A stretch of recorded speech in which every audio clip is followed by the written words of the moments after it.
So, in the case of a spouse abandoning their partner, it is considered a good reason for separation. Now, a lot of people have interpreted abandonment to mean and include physical abandonment, emotional abandonment, and spiritual abandonment in terms of religion. However, the Bible does not permit a divorced person to remarry, even when the divorce is based on a justifiable reason. 1 Corinthians 7 verse 10 says, "To the married I give this command, not I, but the Lord." A wife must not separate from her husband, but if she does, she must remain unmarried, or else be reconciled with her husband. And a husband must not divorce his wife. Why is that? Because Romans 7 verse 3 says, "If while her husband is alive, she marries another man, she is called an adulteress. But if her husband dies, she is free from the law, and if she marries another, she shall not be called an adulteress."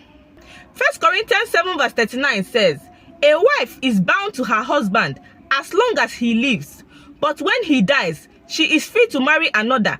Now, kindly note that this law is for both genders, not only for women, for the Bible never authorized a man to marry more than one wife. Hence the statement, "and the two shall become one flesh." Now, some people will say that we are no longer under the bondage of the law as Christians because Jesus Christ has overcome the law. Therefore, one is not obligated to remain single after divorce based on the law. But I say this to you, the death and resurrection of Jesus Christ was to overcome the law and sin and to set us free, yes.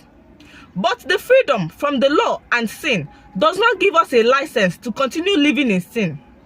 Nowadays, we can no longer distinguish between a married person and a single person because as a single person enters into relationships and come out, moving to the next partner, so does a married person move from one marriage to the next under the disguise of divorce. Overcoming the law means dying to the flesh. 2 Corinthians 5:14 and 15 says, "For Christ's love compels us, for we are convinced that one died for all, and therefore all has died. And he died for all, so that those that live will no longer live for themselves, but for he who died for them and was raised again." And for this reason, the disciples in Matthew 19 verse 10 tells Jesus, "If this is the situation between a husband and a wife, then it is better not to marry." And Jesus replied, "Not everyone can accept this word, but only those to whom it has been given. For there are eunuchs who were born that way, and there are eunuchs who were made eunuchs."